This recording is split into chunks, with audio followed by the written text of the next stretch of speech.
All right, so one of the problems we have with files, and we use it for a lot of other things, but it kind of rears its ugly head, is we need some ways to handle errors.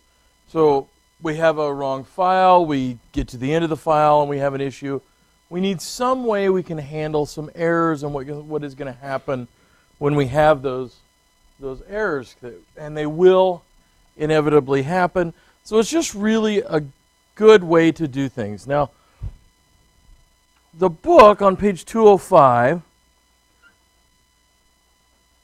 starts talking about what they call an exception. So when we have an exception, in other words, we have a piece of code that goes badly wrong, and it will and has probably for every one of us here. So if I have a piece of code like my handle it, popping up slowly, and I have something wrong,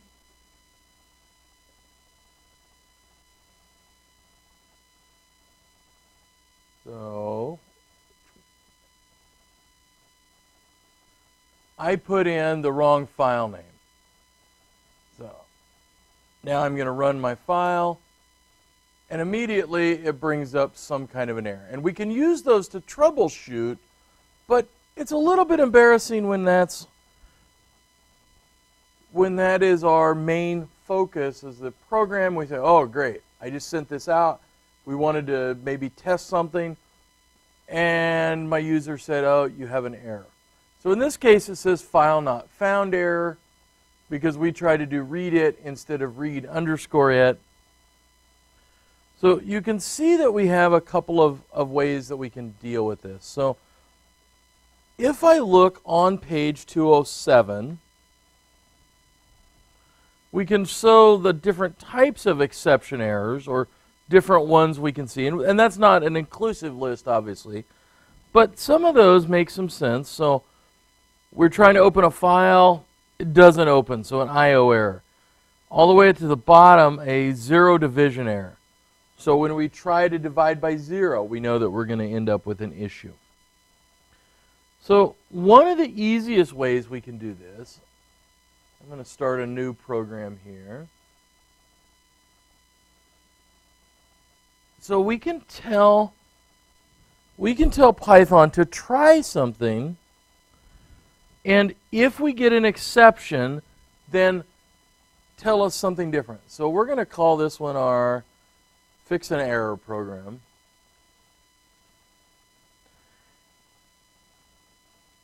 So really quickly, we can just use what's called the try command. So try works just like the if statement. We put a colon in, and notice now we have, so here we could say number equals, and now instead of converting it to a integer, we're going to convert to a float.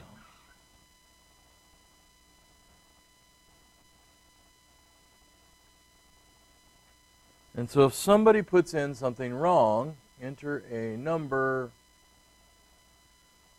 So previously, if we did this, and somebody put in a alphanumeric value, you would get an error. The program would crash, and you would go, oh, great. So what we can do, though, is we can put in try and accept.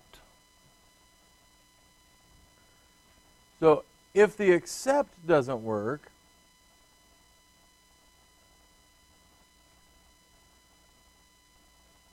so then you could put in a simple print statement that says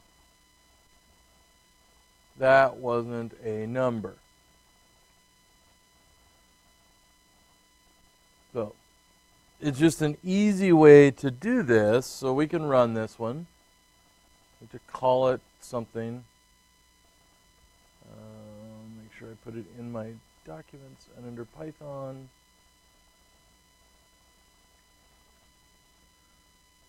So enter a number, and if I enter 1, program ends. Just runs just fine. But if I rerun this, and I put in something else, it goes, oh, that wasn't a number.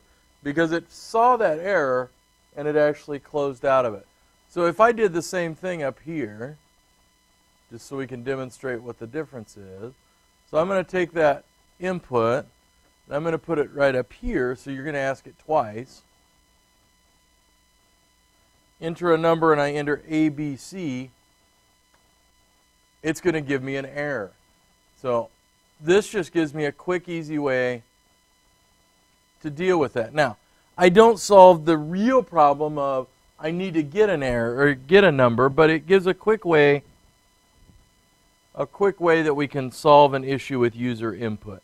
So again, on 207, we start looking at different types of these exceptions. And so we can actually do something kind of interesting.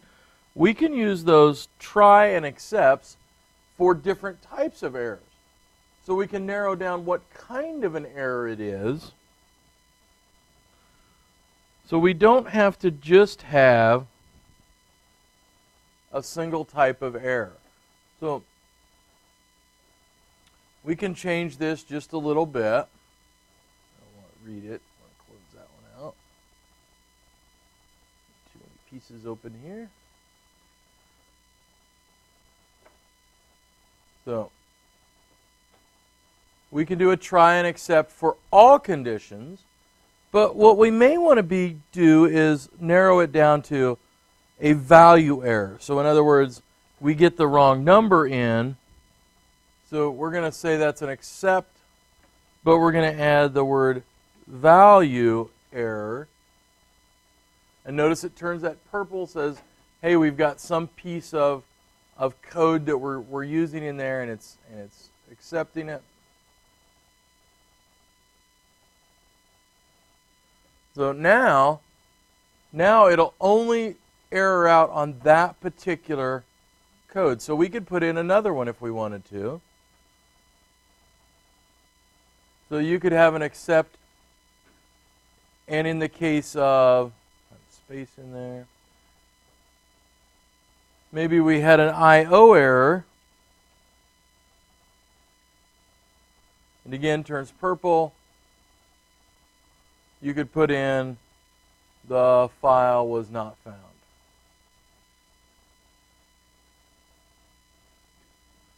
So you can actually nest those in just like you did with those if, then, else statements for the errors.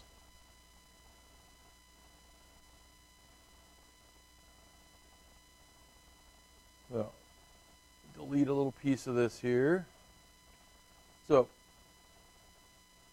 we know, clean this up a little bit. So we know this will work.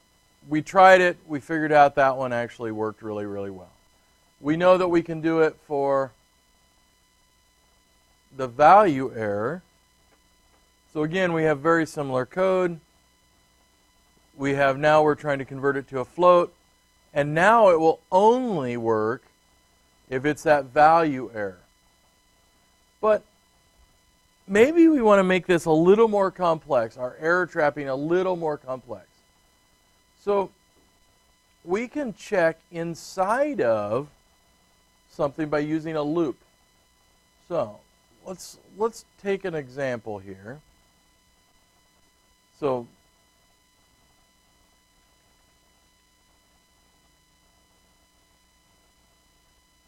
just so I have my comment so I know what I'm doing. So I'm just going to space this all down a bit. And then I'm going to use a for loop. So for value in,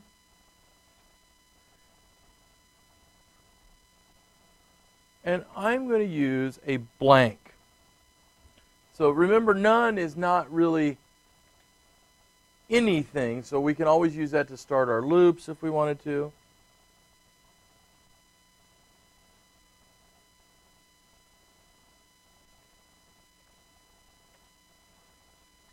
Try.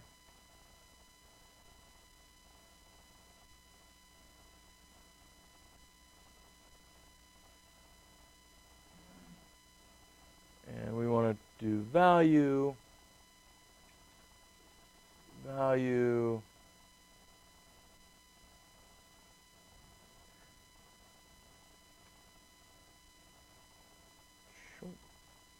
And then we're going to do a print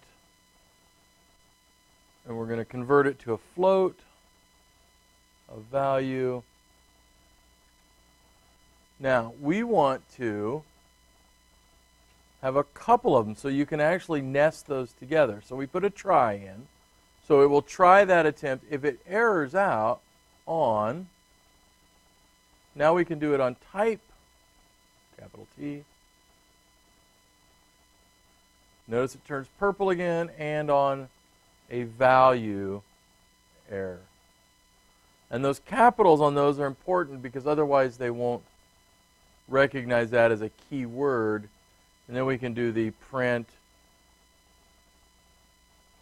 something is wrong.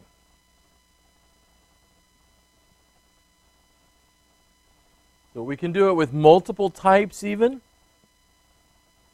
So we could have put those each one in a separate exception, but we can do that. We can do that with a single piece here real quick.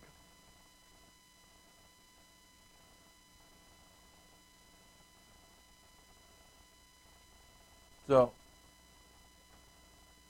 in this case, it tried to convert that loop, this piece here, from none and high. And so each one is going to give us an error.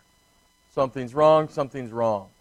Because either way, it can't convert a null value or none to a float, nor can it convert a text string to a float. Now, if I put in a number,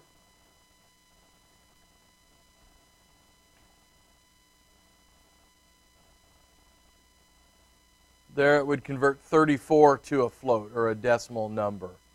But we can handle those in groups. So not only can we do that, so we could change it a little bit, and we could say, I'm just going to grab this whole piece and make a copy of it. So we can try something else with it. So now, instead of putting these both together, I'm going to separate those out a little bit. So I'm going to separate type error .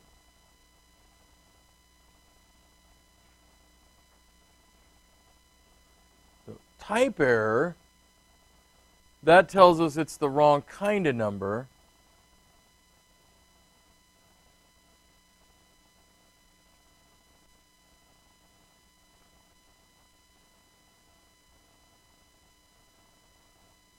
And then we can put in a second one for accept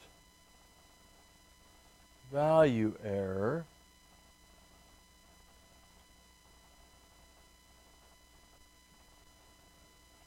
And you can see that it's going to trigger off something different.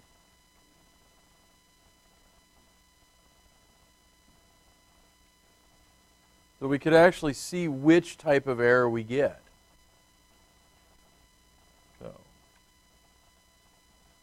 So our first one goes through, and then it tries to convert. So here, it just both of those times it hits that one error statement, something's wrong. Here it says something is wrong, I can't convert a number because it's trying to convert none. The second one is trying to convert high, and so notice it triggers a different type of error. So we can also get it to tell us exactly what's wrong. So we can get the argument or what it passes back out to us. And we can actually get that. So I'm going to go up here and grab this one really quickly just so I have a input of some sort. So this is, we're going to call this piece returning the argument. So now I'm asking for a number one more time. So please enter a number. And I'm going to do it as a try. And I'm going to put in my accept.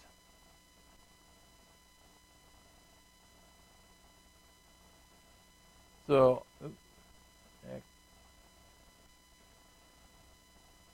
and I'm going to take this one as a value error.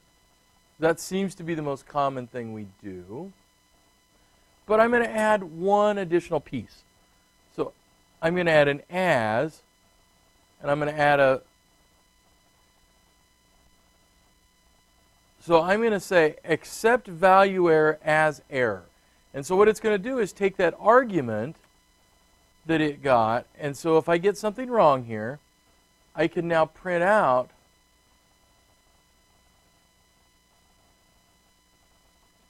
not a number, or Python would say, and we can actually see then error. So now, let me run this again. So our first couple, going to error out. And now this is the last one here. So enter a number. And I'm going to put in ABC again. When I do ABC, it says that was not a number. Or Python could say, could not convert string to float. And then it actually tells me what we were trying to convert. So that might be handy also in a lot of cases, because you can actually get the actual error code back out. So if you're using it as a test, or you're using it as a way to try to figure out what's going on in your program, these make a lot of sense to do. And we can actually, like I said, you can print out what the error is. So there's one other really handy error method we can look at. And this one is the idea of not only can we do try, and we can do an except, but we can also add an else statement. So I'm going to grab that same piece up here because I like this idea. Enter a number. So we're going to enter a number. That needs to go back. So we're going to enter a number one last time. And in this case, I'm just going to say accept as a value error. So in other words, we get the wrong thing. Well, we can also do this. So print that was not a number or something similar. And I can put an else statement in. And the else statement will run any other condition then.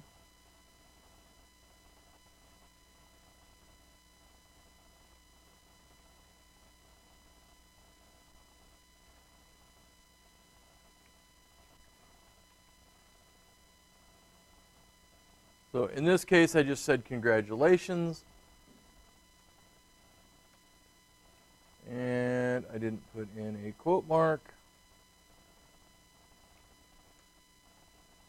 So our first couple of examples, enter a number, and now is our last one, and it says you entered a number, congratulations. Otherwise, so that else statement is really kind of a handy way to wrap up anything else.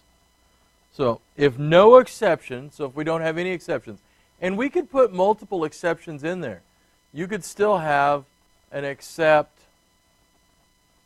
for IO error, for example.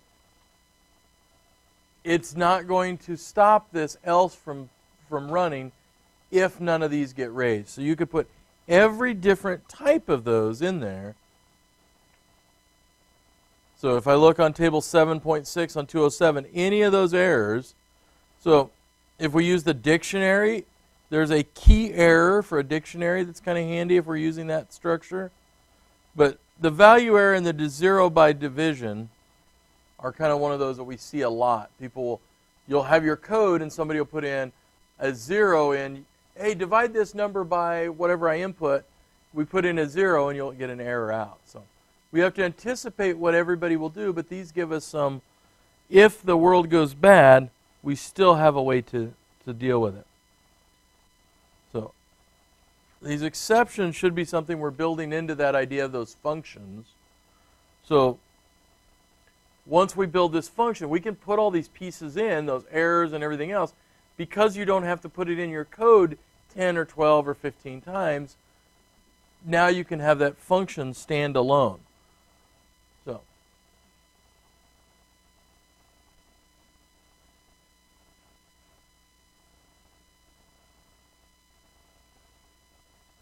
All right, so the next piece we're going to do is we're going to build a trivia game. And the game is going to work somewhat interesting. So the first thing I'm going to do is I'm going to drag over here. Oh, let me open it up. I guess it would help. So I'm going to open up the trivia file text file. So this file gets opened up and is looked at to create a Trivial Pursuit style of game. And so the very first line is kind of special. And that one is a title for the game. The next line is the title for the question, On the Run with a Mammal. Then we have our question. Then we have a set of 4 possible multiple choice answers. And then we have a number that says which one is the correct answer. And so if you look at our format, here we have question title. Here we have a subject. Then we have our question. Then we have 4 types, correct answer. And so we go on and on and on through here. So right now it's got a list of, I don't know, 3 or 4 or 5. And so if you look on the bottom of page 210, they block out kind of this description of how we're going to do that. So we have category, question, answer, correct answer, and explanation. So we have that file in here, and we could change any of those, modify it, make this bigger.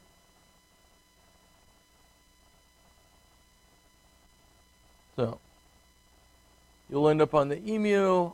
A lamb is just a young sheep. So we need to understand that file layout. So on the bottom of page 210, this is available again in that course documents. You can go in and grab that. This is the file that our program is going to hopefully in our case, read and write to.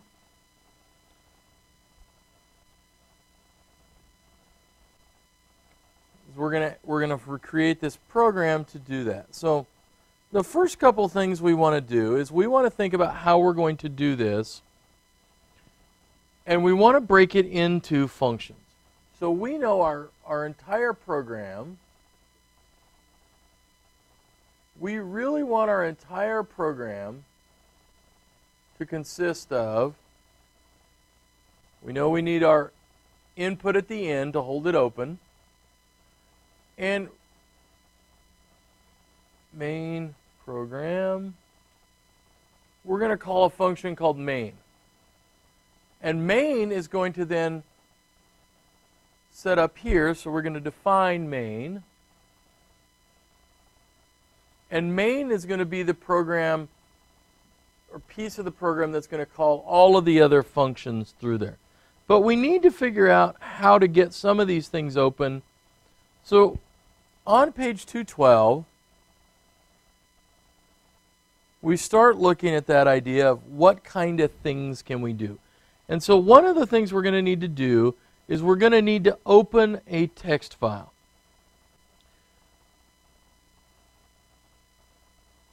So we have a couple of new things in here, and once we create this, we can reuse this over and over again. So I'm going to call this beginning of functions. And so the first function we're going to look at is we're going to create one called open file. And so we're going to define this, and we're going to say open file, and we need to pass into that the name of our file and the mode that we're going to open it as. So we're creating this as a general purpose. We'll be able to use it for a lot of different things. Modules. So later on, if we want to change another game, we can use this same module. So we can put in our triple quoted strings, generic file opening,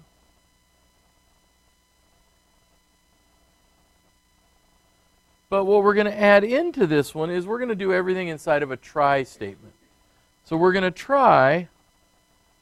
So what we get up here, so we're going to open one called the file. We're going to open the file name we get. So that's what was passed into this function. And the mode. So remember all those modes we have? We have read, write. So we're going to get those passed into this function. So if that doesn't work, so we're going to have an except clause in here. And this is where we do that IO error. And we're going to take that, we're going to, as E or as error, however you want to say it. And we're going to do that one as an error, and now we're going to be able to print out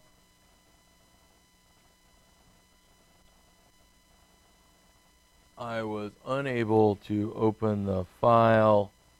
And you can get very complicated with this. You can say file name, and this gives you some troubleshooting then.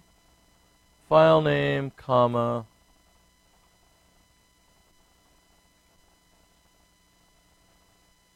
ending our program. And we can even then output the file error issue. And now we can put in, because we want this to stay on the screen, we're going to put in that blank input.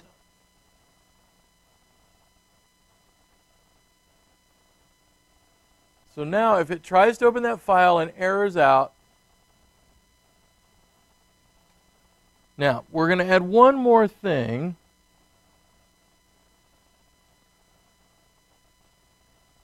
We're going to add a command called system exit.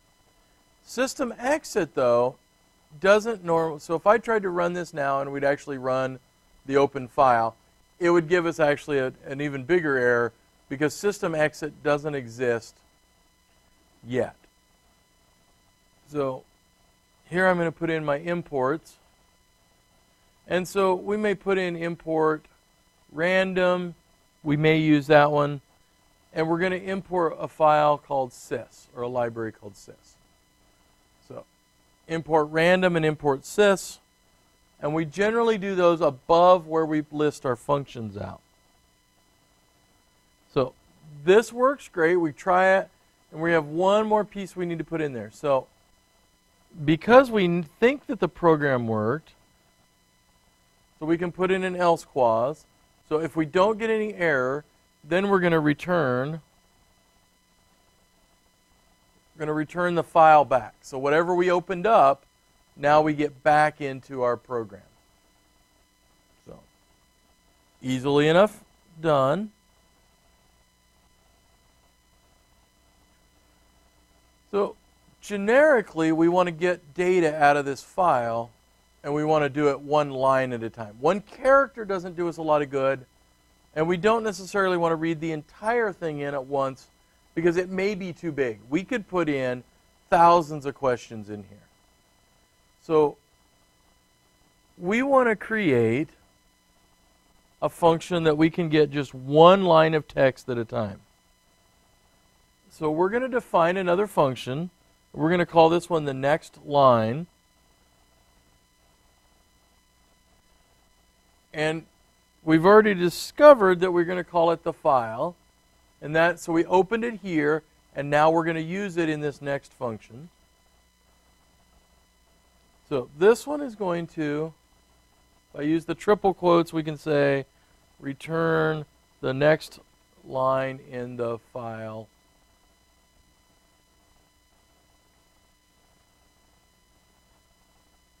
So line equals the file dot read line. Luckily, we have a really handy function for that. Now we can format it a little bit. So line equals line dot replace. So we have another one there, another dot notation. And what we're going to replace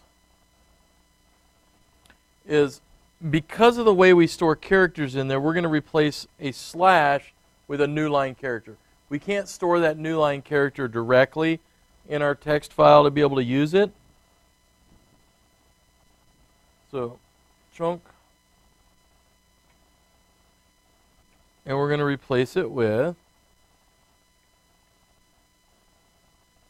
so we're just modifying it just a little bit. So if we see that code for a slash, we know, so right here, that we're actually putting in a new line character. So nothing horrible there. And then this function is going to just return the line. So return line. So we can call this function anytime, and it comes up here and it'll read one line. Once it's read that line, the marker moves down to the next line. And so the next time that function's run, it'll call this line, then this line, then this line. So it's going to go one line at a time in our file. What we would like to do, though, is we would like to get all of our text for an entire question all at one time. And so on 213, we're going to look at a function that will return an entire block. So we're going to grab that entire block. So again, we're going to define a function. We're going to call this one next block. And this one's also going to take in the file. So our open file.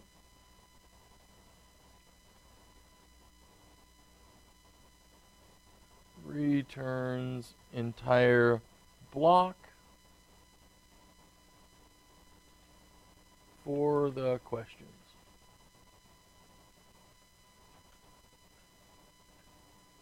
So in this case, we're just going to grab a couple of these pieces. So we know category is the first one. And so we can just call then the next line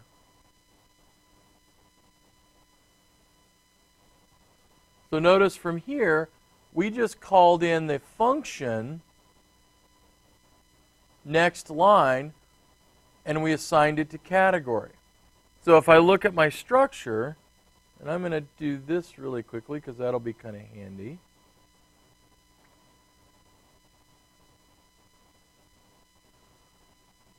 So we know we can do it for category. We know our next one is going to be the question. So question equals next line. All right, so now we need to put in the one for answers. So we have question, and then we know we have answers 1 through 4. So I'm going to set up answers is equal to a list. So right now it's blank, but I can use our for loop. And so I could do for x, for I, for e. So I'm going to say for I in range 4. So in other words, it's going to repeat 4 times. And I'm going to say answers dot append. And I'm going to pass in that next line function. So we're going to call this function from within another function. And we're going to do that 4 times. That will then fill up our answers. So we need a correct. And again, we're going to put in our next line function. So we're just reading that file line by line by line.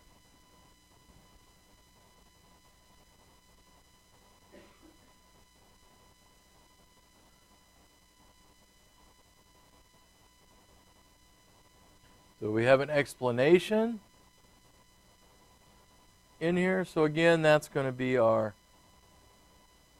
another next line function. And then we're going to return out of this function. We're going to return category, question, answers, correct, and explanation. So we return a lot of pieces back. Nothing horrible in here. We just run this loop, and as we go through each piece, now we ask each one of those out of there one at a time. we also may need a welcome function of some sort. So in this case, here we're going to define our welcome. And I'm going to get passed into welcome a title. So that title is going to come out of that text file and get passed back up into this function. So title then is going to say welcome function. So you're going to print, and you can stylize it and organize it. I'm going to do it really quickly. Welcome to the trivia game.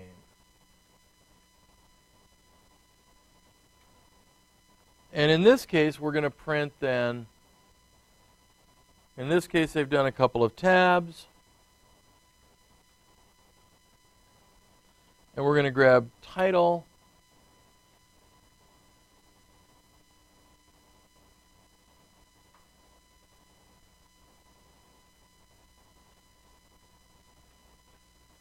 And they've put in a new line.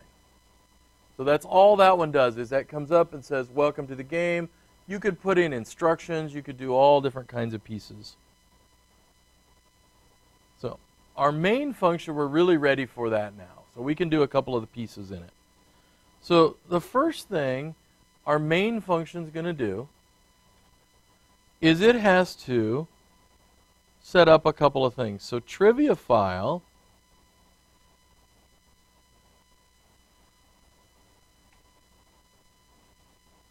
is equal to open file, and now we're going to put in the name of this program that we're going to use. So trivia.text,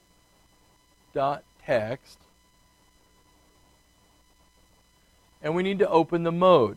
So in this case, we're going to open it as an R mode because all we're going to do is read it. So I'm going to call this function called open file, and I'm going to assign it then the values of trivia file. So open file, I'm going to pass that information up. So once I run that, I'm going to call, so I'm going to say title equals, and I'm going to use my next line function.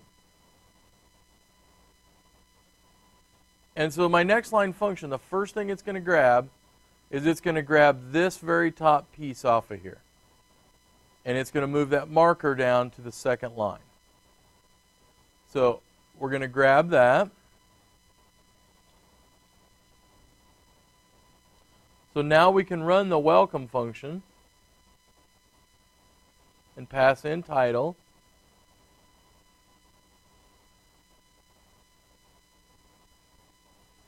And we want to set up, because we know we want to score these, we're going to set up score equals 0 to start.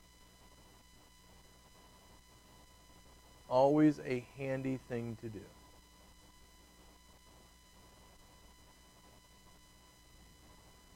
So we've got 0 as our score. Now we need to get a little more complicated because we want to grab our first set of categories, or our first set of questions. So we have to get our information out of that file. So we're going to say category, question, answers, correct, and explanation. Nation, bless you. And we're going to call then, so we're going to say equals, so we assign them out of the function, next block.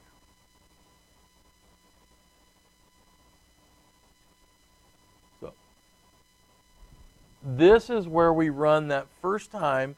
We go up and we run that next block and we get all of the information we need out of there. Well, we need a way to tell, though, if our program has used up all of the questions. And the way we do that, or one way we can do that, so we can set up a while loop, and the game is only going to continue to run if there was a value in one of those. And so we're just going to pick the first one, And you could honestly pick any of these. So as long as it gets a value back, then this next step will run. So this loop only runs if something was found in there under category. And so now we're going to ask some questions. So we're going to print category. You're going to print then question.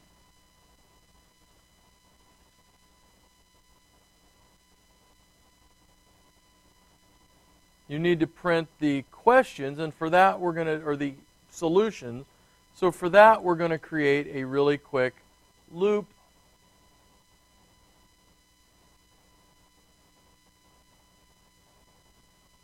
So, come back up here. So that loop really quickly, we're just going to print out. So we're going to move it over. So you're going to say I plus 1. So in other words, you can count correctly. So you're going to say 1, 2, 3, 4 rather than 0, 1, 2, 3. We're going to put a space, and then we're going to put each one of the answers in there. So that's just that difference between the human counting and the computer counting. Well, next we're going to have to get an answer. So we're going to say answer is going to be equal to an input. What is your answer?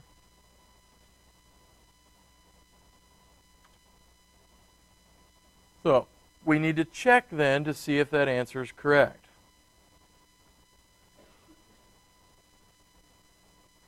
So if answer is equal to correct, so if it's correct, you're going to make a print statement that says, congratulations, something.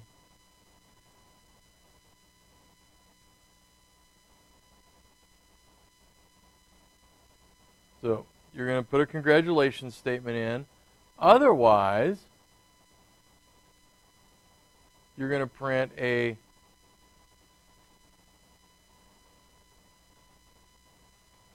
wrong, you loser. Whatever it is you want to put in there. You're going to print the explanation.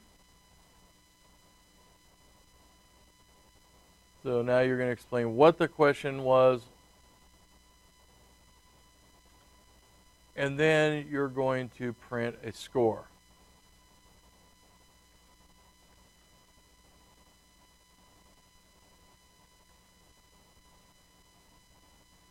And again, I'm going through this really quickly, so make sure you went through the book.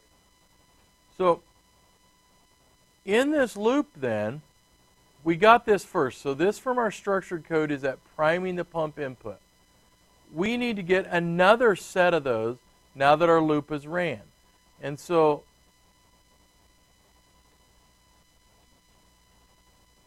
I'm going to come back up here and I'm just going to copy and paste that in really quickly.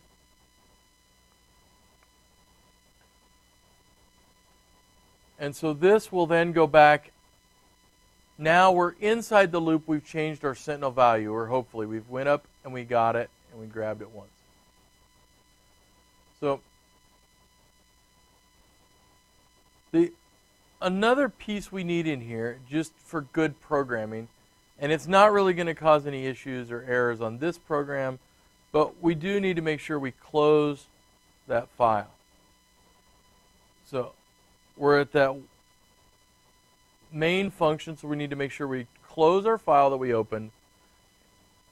If we're outside of that loop, we know the game is done, and so you could print, you completed the game.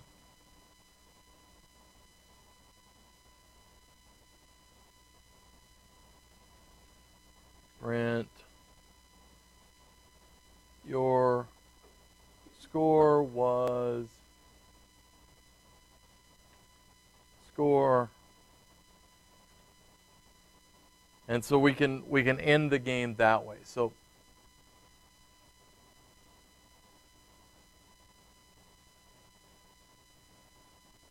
that's all there is to our game. the reality is we're going to be able to run this. So let me see if we can actually make it run. So if I just double click, oh, you guys can't see that one. Never mind.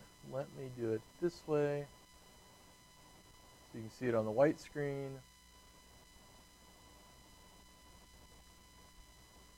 So this program runs and it says, welcome to the Trivia Challenge. We went up and we got that title. So that's from our welcome function.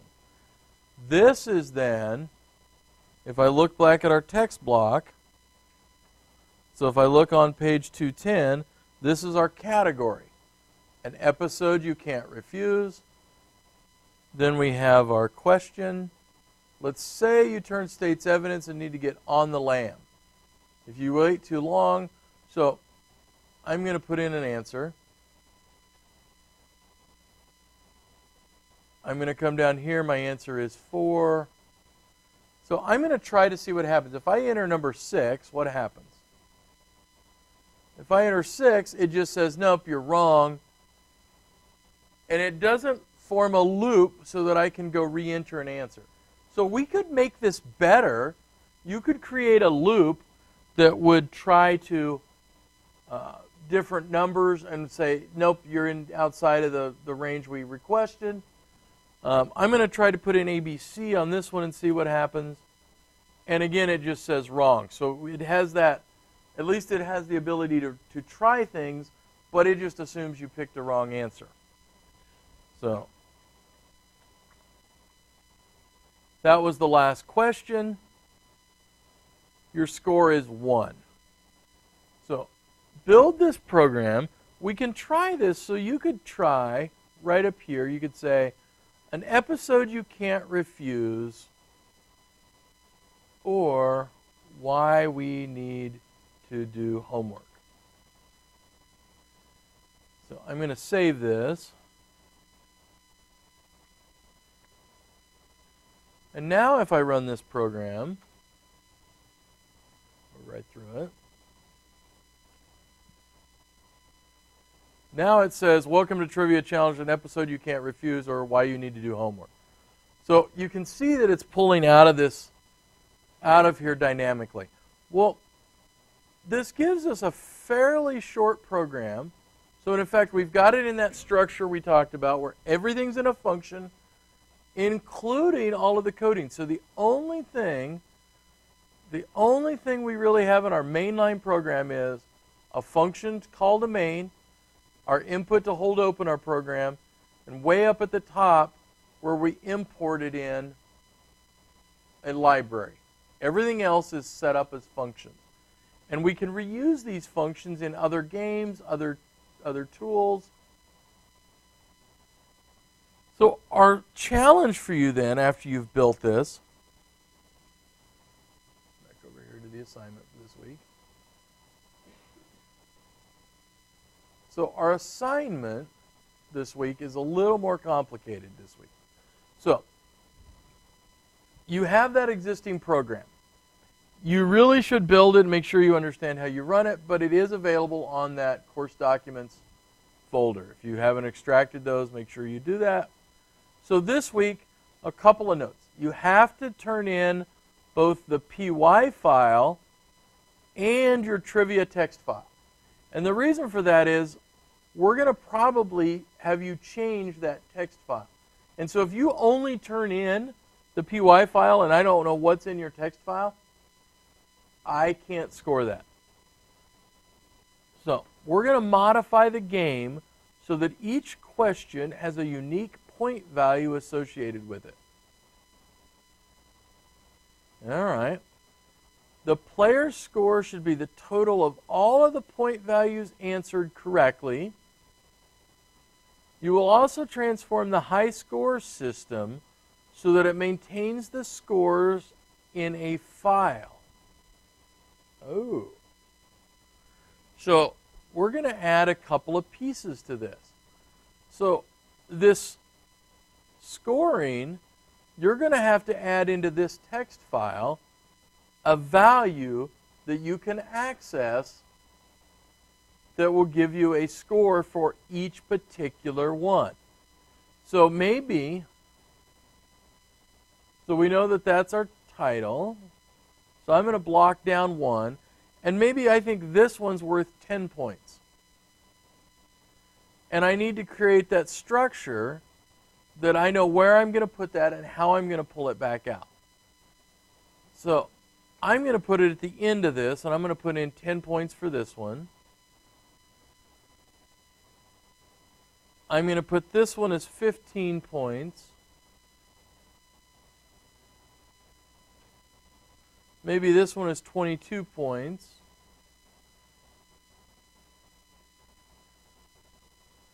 And I'm putting them after all the rest of the content. So I'm changing that block a little bit. 25 points maybe. And then 40 points on the last question. Now, I've got to make sure that it's in there. If I did this now, so I'm saving this, and I tried to run this game now, the first question is going to look okay. On the run with a mammal, let's say you turn state's evidence. But once I enter the first answer, right, a lamb is just a young sheep, score equals 1. Because I haven't changed anything yet. Now, notice that I'm off sequence. So I'm 10, the Godfather will get down with you now. So, and as I go through this, I'm get further and further and further off in my game. So I have to make sure that that structure and that block function, that I'm accounting for that and what I'm doing with it.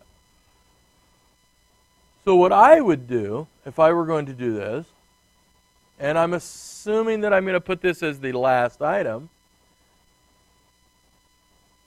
in that block function, so I'm going to come up here to next block, I'm going to add, after explanation, I'm going to add one called score,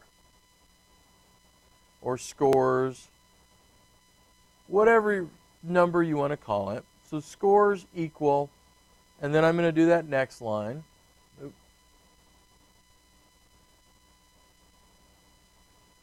So the same way we did it before. Well, doesn't magically do anything yet. So I've added in a score line in there. I also am going to have to add a return for that, so I get it back into my program. And I'm going to have to see where in my main I call that. So, all right, define main. Here I'm going to ask all these questions. So I need then also to change it in here. So I'm going to have to add score. And I'm going to have to obviously add it down here. So I have a priming input. So I get those values back inside of that loop. So now in theory, each time this runs, this loop, I have a value for score. Well, in here, the only place I see score is right here. So I'm going to have to figure out a way to take score from 0 to adding in each time a value of this.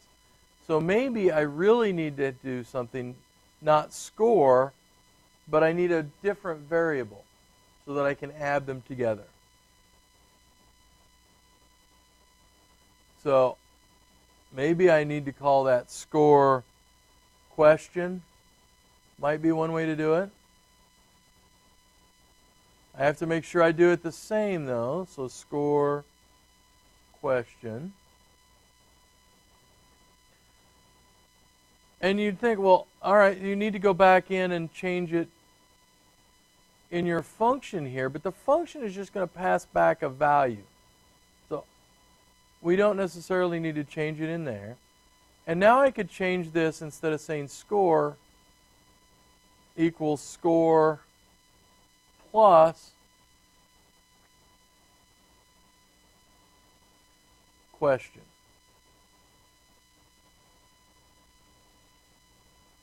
So now each time it reads that file, hopefully it's going to go in and grab that question value and print out score. So I'm going to try it and see what happens.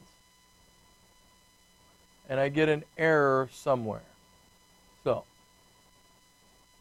in next block function, return category, question, answers, correct, explanation, and score. So I'm going to have to figure out why it says score is not defined. So we know that it tried to run that next block function. So get first block.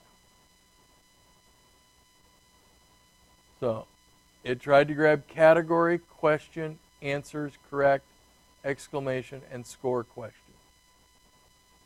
Well, down here, where did I do it?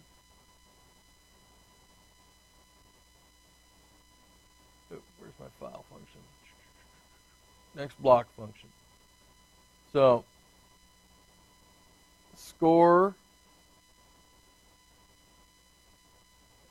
And notice what I did here. So I said scores, and I tried to return the value of score, and I had scores. So I have to make sure those things match. And so now, let's see what happens. So you'll end up on the sheep. Uh-oh. So it ran the first time. But it ends up with an error. Type error, unsupported operand for integer and string. So I'll have to figure out where that happened. So it says it happened in line 69 in the main. All right. So I'm going to look for line 69, line 39, 64, 65, 66, 68. All right. So here, so score equals score plus score question. So that value we pulled out of there, is it a number or is it going to be a text value?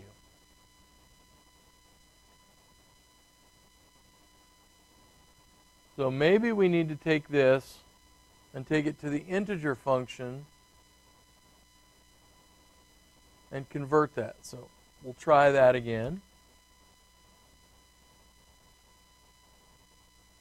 So now it says, oh, my score is 10.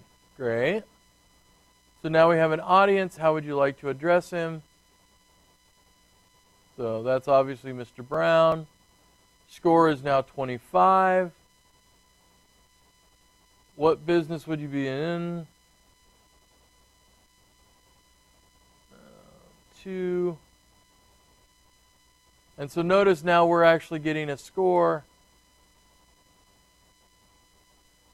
And so now it says my score at the end now is 72. So the ones I got right, that seemed to actually work. Okay, great. So make sure you can figure out a way to do that. That's one way. There, it is not the only way you can do that. So you can test it. You can add in another question or two once your block is in there. So the next piece I am going to leave up to you guys to try to figure out how to do that. So at some way, you need to be able to write to a file. So there are a lot of different ways to do it. You could, in theory, write to this file and store your high score, a list of them, at, for example, the end. Now the problem with that's going to be, so here I have a set of scores. Maybe those are my list of high scores. Game ends here. The next time you call that function and it comes around, it's going to say, oh, yep, I still have another category. And so it's going to run the game and utilize those. And in fact, you can try that.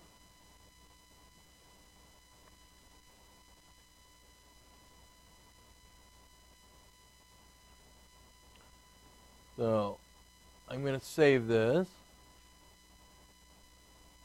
So this one's going to take some experimentation on your part. Where's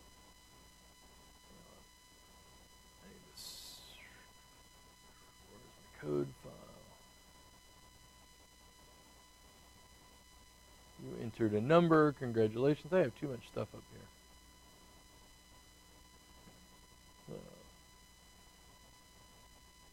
So now if I run through this, notice this last one, because I put those numbers in here. That last time, because of the way we structured that, it thought that was another question. Well, clearly it's not. And in fact, it's going to end an error because of that number's in there. So that might be an option to put it back into this file. But at the end, you're going to have to figure out a clever structure if you're going to do that. One way might be at the end of each question, you would be able to save it a number. But there might be some other ways. And one way might be to create a function for high score and to save it in a second text file. Or even if you got really ambitious, a pickled file or a DAT file. So if you do that, and you're saving your score in a second file, then you need to turn in your programming code, your text file, and your high scores file. You need to turn in all three pieces if you do it that way. So this challenge will take you a little bit of trial and error. Writing to files is a little bit of a tricky challenge. If you create your own function, look at the things we've done through the chapter in terms of those error codes. So make sure that if it does have an error, that there's a graceful way to do that. So what we would turn this into, close, if you did that, so your main function might be, instead of the final score, you might then call in high score function that would then read and write it to that. So you could come up with something clever where you could say, your score was 72, however, the highest score is recorded by, and have a list of those out there. So your book has some high score programs in it you can look at to try to work on those. You can go out to the World Wide Web. You can do all different kinds of things. But finding this piece, how to do that high score function, is going to be really the biggest challenge. The adding the multiple question, or the points to the question, we just really gave you that part right now. So remember, we record all of these, so if you get stuck or you're trying to come up with a way to do that, you can go back in there and look. But we have a little bit of a challenge for you this weekend. And I know you'll have plenty of time to do it because you're going to be frozen and stuck inside all weekend long.